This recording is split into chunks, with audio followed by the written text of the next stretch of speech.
Yeah? Okay. So, ladies and gentlemen, welcome to our call today. I want to talk specifically about an important quality that ensures that we get far better success than what many people have achieved in the past or will achieve in the future, and that is the quality or virtue of commitment. Now, the interesting thing that I've learned over my years in business, in life, as a husband, father, in any walk, any area where I wanted to invest myself, my definition of commitment has evolved as my experience has matured. I'd like you to think to yourselves right now, how would you define the word commitment? And then perhaps apply it to different areas or roles that you play in life. If you're a churchgoer, for example, what does commitment look like to you there? That's often a good one because that requires quite a high degree of devotion for many people. As a spouse, if you're a devoted or committed husband or wife or partner, what does the word commitment look like there? If you're a parent, what does it look like? In many of these instances, if you're an employee, what does it look like to be truly committed to your work, to your labor? Now, interestingly there, let's transfer that now to your Niken business. What does it look like when you think of the term commitment and how it relates to your performance or your activity in the Niken business? I've shared this before. I love etymology, as you know. The word commitment, when I think of commitment, I think of the word decide, decision, because the two are really intrinsically related, aren't they? If I'm going to be committed, I'm making a firm decision to do something. And the word decide comes from the Latin word decidere, which means to kill or cut off, meaning when we make a decision, we eliminate all other alternatives. When we're working with our Niken business, are we firmly committed to our success? I'm not saying that we kill off all other alternatives to our success. What I'm saying is, to our future, what I'm saying is, when we look at our future in Niken, when we look at the success that we're striving to achieve, are we so committed that we make sure that we have truly made that heartfelt decision that no other alternatives are getting in the way to distract us? It's interesting. I want to share a couple of concepts here. When I moved into the field, I recognized one of the first things that I said to myself and I said to Kim was, in year one, we need to make sure that everyone knows that we're serious about building the business. Because just because I was president of Niken, many people might think doesn't mean I know how to build. So I need to show people that I do. So that year, deliberately, we went out and we won every incentive that was on the table. We became members of Team Kaizen. We won the highest PGV monthly qualification 2 months in a row when we were living in North America. Every incentive that was available, we did, we won, we got involved. And why did we do that? Because I made a commitment. I made a decision. And it was firm because I knew that there was no alternative. I had no choice but to do that. It was necessary, fundamental to our success, and not so much to our success, but to my position of influence as a leader in the field. I needed to do that. Now, the following year, I didn't make that commitment. Mike made that commitment. He's a member of the Team Kaizen now. But interestingly now, going back to last year, I didn't make that commitment and I didn't become a member of Team Kaizen. Interesting. What was the difference? It wasn't my ability. It was my decision. I simply didn't make the decision. This year, I'm pleased to say, we've had a change of heart. We recognized the error of our ways. We've made a decision to be on Team Kaizen again, no matter what. It is all options or alternatives are eliminated. This is the only thing we're going to do. We're going to make sure, no matter what, we get on Team Kaizen. Now, here is the interesting thing. When you make that decision, what changes in your psyche? If you were to make that decision now, first of all, I want to ask you to do a couple of things. I can see some of you, of course, here on my screen. As you visualize in your mind's eye now, making that commitment that no matter what, maybe it's out of your grasp this year, but for the next available chance, no matter what, I'm going to be on Team Kaizen. Or no matter what, when I go to Toronto, I'm going to bring a guest, no matter what. When you make that commitment, how does it make you feel? Does it give you butterflies? Does it make you feel nervous? It's got to have some emotional reaction, yeah? Now here's a little bit more etymology for you. The word emotion comes from the Latin word motare, which means to move. The purpose of our emotions is to move us to action. That's why we have them. And in fact, the neurological circuitry in our brain is wired emotionally shorter than the cognitive wiring in our brain, meaning we will respond emotionally much quicker than we will cognitively. Have you ever had that experience where you can have a gut reaction before you understand what's actually happened? Yeah? We've had those examples happen all throughout our lives because we can feel quicker than we can think. Yeah? So it's really important to recognize, in order to make a commitment, we need to engage our feelings.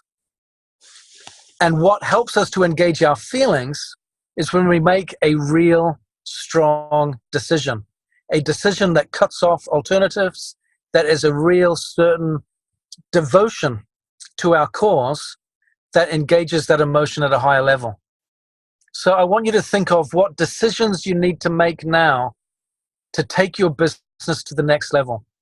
I have found, as we're looking at getting onto Team Kaizen, the amount of effort that we're putting in now in organizing more events. I've had people coming to me saying, wow, there's all these new events that are popping up in the UK. This is great. This is fantastic.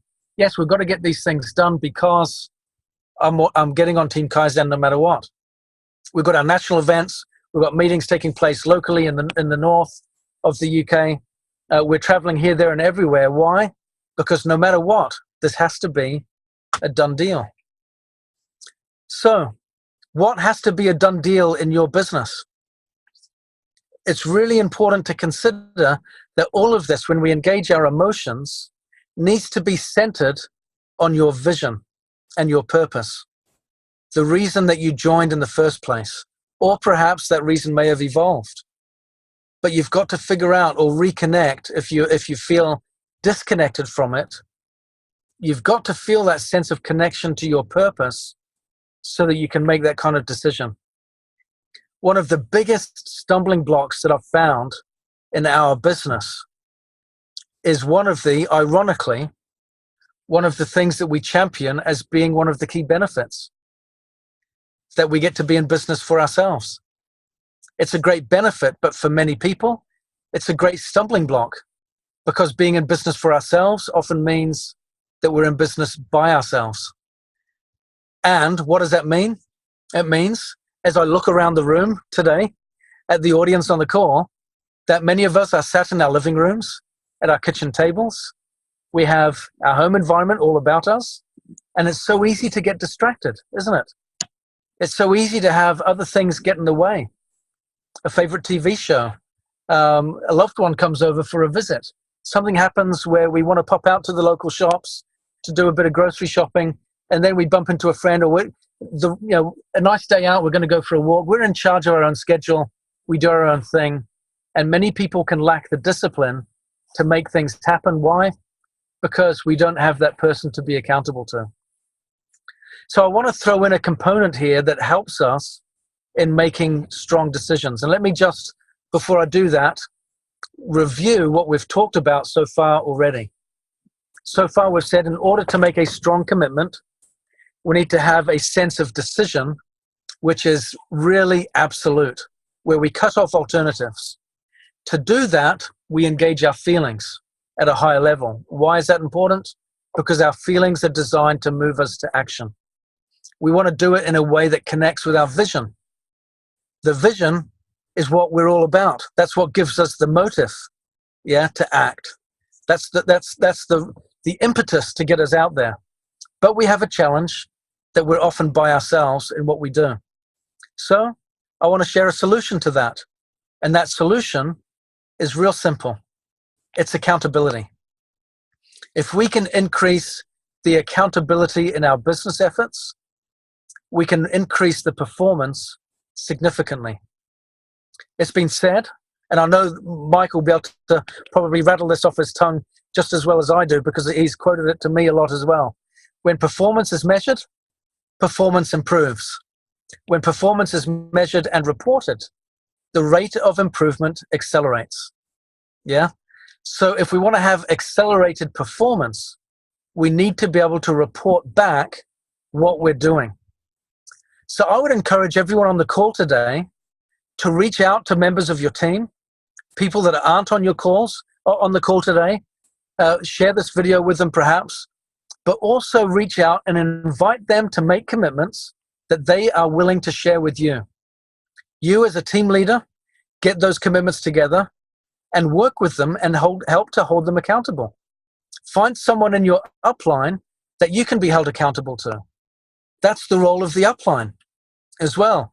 Reach upwards and keep on reaching until you find someone that you can work with that will support you in that process. It's really, really important. I think one of the fundamental things for us to achieve our goals is that we have a sense of accountability. And that is often missed. We love not having bosses. And often we shout out, "Oh, it's because I'm an entrepreneur, I'm a free spirit. I need the freedom and the flexibility. I'm a maverick," and all these kind of things come out. Yeah, but the reality is, even mavericks like Elon Musk, even people such as him, need people around him, teammates that know him, love him, trust him, that can help him stay on the straight and narrow path where he needs to, so he doesn't go too crazy off into some other place. We need to make sure that we have strong measures of accountability to play the game well. If you use a sporting metaphor, any sport has boundaries. In order to play the game well, every basketball court has marks that go all around the court that says, "Don't let the ball go outside of there." Every football pitch has a marker. "Don't kick the ball outside past these markers, past these lines." Every tennis court, the same thing. Everywhere in these games, there are boundaries, yeah, that help us stay within those posts, those areas, perimeters, that help us learn how to play well. And accountability does that for us in business. So I want us to set some strong goals, be firmly committed to them, recognize that it's okay to feel a little bit of anxiety, a little bit of healthy stress. Let's get the butterflies in the stomach working a little bit, and then run at it, share it with someone so that you can be held accountable, and then run at it. And let me share with you, before I pass over to Mike, and he can perhaps share a thought on this himself, if that's okay, Mike. Let me share with you one of the benefits. This is why this is so good to do. Because, as I've said repeatedly, convincing teaching comes from conviction. And if you want to be a convincing teacher in this business, which is what prospecting is all about, when you're out recruiting, bringing people into your business, when you're gathering new customers, you are teaching, you're training, you're inspiring, you're nurturing. It's a teaching role. But you've got to have conviction there. If you want to have that conviction, you've got to have some evidence in your own life that what you're doing works. Correct? If you're not doing it, you're not going to get the result. If you're not getting the result, you won't have the evidence. If you don't have the evidence, you don't have the confidence. So what happens then? You do nothing. And it becomes a vicious circle that pulls you down. And then your attitude goes down the drain, and you go, "How can I commit to this? I don't even know if it works." But if you can just make a small commitment to begin with, like I said, something as simple as saying, "I'm going to bring someone with me to Toronto. Yeah, I'm going to bring a guest. I know someone there, I'm going to bring them into one of the sessions." Something simple like that. Something simple like, "I'm going to recruit someone by the end of the month. I'm going to make sure that they join with 500 points. But I'm going to share that commitment with someone else so that they can make sure that I do it." The benefit of that is not the pressure that you get from the person that holds you accountable. It's the feeling of assurance that you get that gives you evidence. When you get the result, that it works. When you have the evidence from your result, your confidence grows. And when your confidence grows, you can then do it again. Remember, accountability, we often think of in this context of making sure that I keep my promise. It's keeping me in check. And often we can put a negative connotation to this. Think of it like your bank account. Can you imagine having a bank account that only told you when you were overdrawn? That only told you when you owed them money? Can you imagine what that would be like? That would be the worst bank ever. But every bank statement will also tell you how much money you've got in credit. They'll also say that, hey, you've got a good credit history. We'd like to offer you a line of credit, give you some perks and privileges. Accountability isn't just letting you know when you may have missed a mark. It's also a chance to give you praise and recognition for all the good things that you do right. So keep that in mind, that when we set a goal and we share it with someone else, we're giving ourselves a chance to get assurances and encouragement from an experienced other person. We also give ourselves a greater statistical chance of achieving our goal. And that in turn gives us a chance then to be able to get the evidence that we can do it, which builds our confidence and our conviction, which increases our convincing teaching, which makes us more successful as we move forward. Can you see how that all works together? And it all comes back to that first point that I began with. Make a commitment. Make a commitment and then share the decision with someone else. So Mike, any thoughts on that? I love this talk. Ben, this is a talk that I think we need to circulate more than one time. It's a feedback loop. Essentially, it's a way to fortify and build a muscle of achievement. Yeah. And it doesn't matter who you are, where you are in life. We all need to develop this skill, because I think it is a skill. Most success is never an accident. And when you read success stories, biographies, autobiographies about people, you'll find that where they really earned their success was not when they were being praised, but it was the hardship that they endured as they were developing their skill, their muscles of conviction, their muscles of decision making, which is not something that we're often taught. Yeah. And you know, this is brilliant. The idea of holding yourself and being held accountable. It's kind of like, you know, you decide to lose some weight, but if you don't have something to measure your weight, how would you know if you're going in the right direction or not? There would be no value to that decision whatsoever if you couldn't measure it, if you couldn't start moving in a particular direction and see that you're actually moving. It's like a guidance system on an airplane. You make a decision to go to a place without a GPS system, without a guidance system. How do you know if you're on track?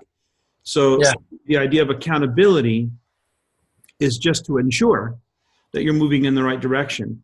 And we all need, and this is part of to answer the question of what if it doesn't go right the first time around, or what if I'm not on the right track? There's an embarrassing feeling, especially if you're holding yourself accountable to somebody else. But if you can get away from that little inner voice, that small person that's needing to look good in front of others, and become the big person that's needing to be the best that you can be, then you don't really care about what it looks like in front of others. What you care about is performance. What you care about is getting yourself moving in the direction you want to go. This is about you. So what I like about your message today is the accountability is not about how you look to others. It's not about how they may perceive you. It's about ensuring of yourself that you're moving in the direction that you need to be, to have some objective criticism or objective constructive criticism, or just some suggestions from an outside source that says you need to be course correcting here. You know, Einstein said you can't solve a problem from the level of consciousness that created it. So if all you have is yourself right now to go by, how do you know if you're going in the right direction? You need a level of objectivity that is outside of the domain of your self-imposed limitations.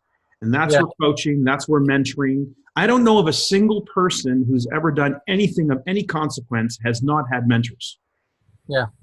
Has not put themselves and their emotional state or their self-consciousness, their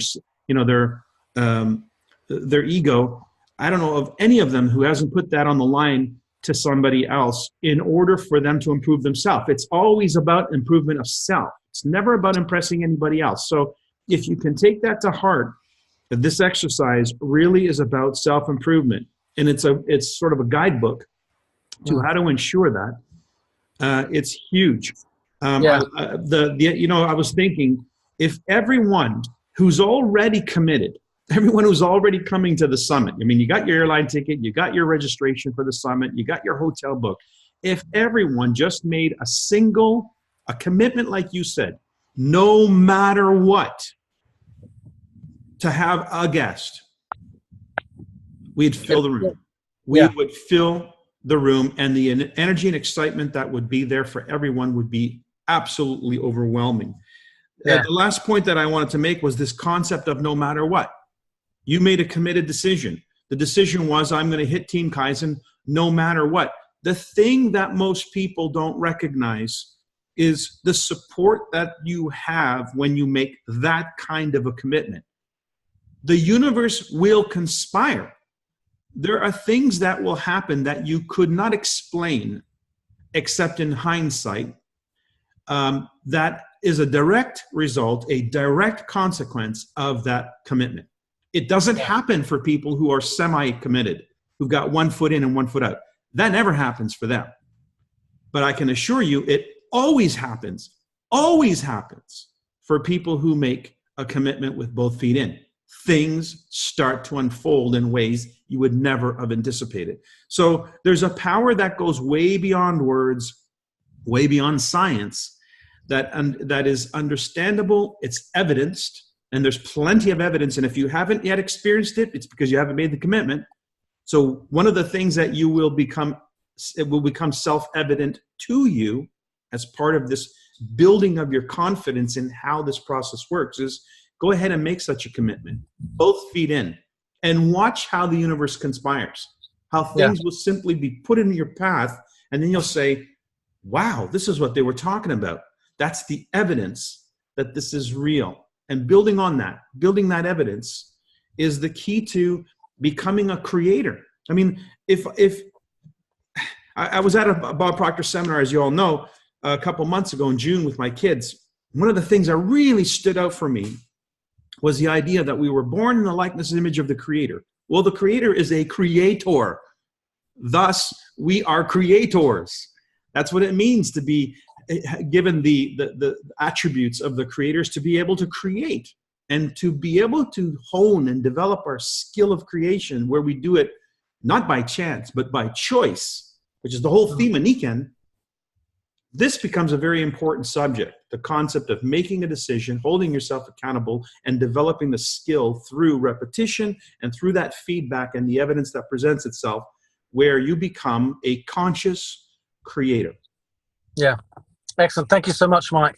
So I think we've got lots to work with today, haven't we? So the call to action on today's call, really simple. Make a commitment, a no matter what decision. Share that with your upline. Invite your team members to do the same. Make sure that feeling is generated inside you that will get you up and doing, get you reaching out. Make sure that it engages your emotions. And I'll just finish with this assurance. Don't be nervous about making the decision. Yeah, don't let fear put you off. It's okay to be nervous. It's okay to be nervous, but don't let fear prevent you from making the decision. Because it's okay to fall over and make a mistake. All of us make mistakes. None of us are perfect. And I heard it said recently, and I've been chatting about it today, that all of us are broken.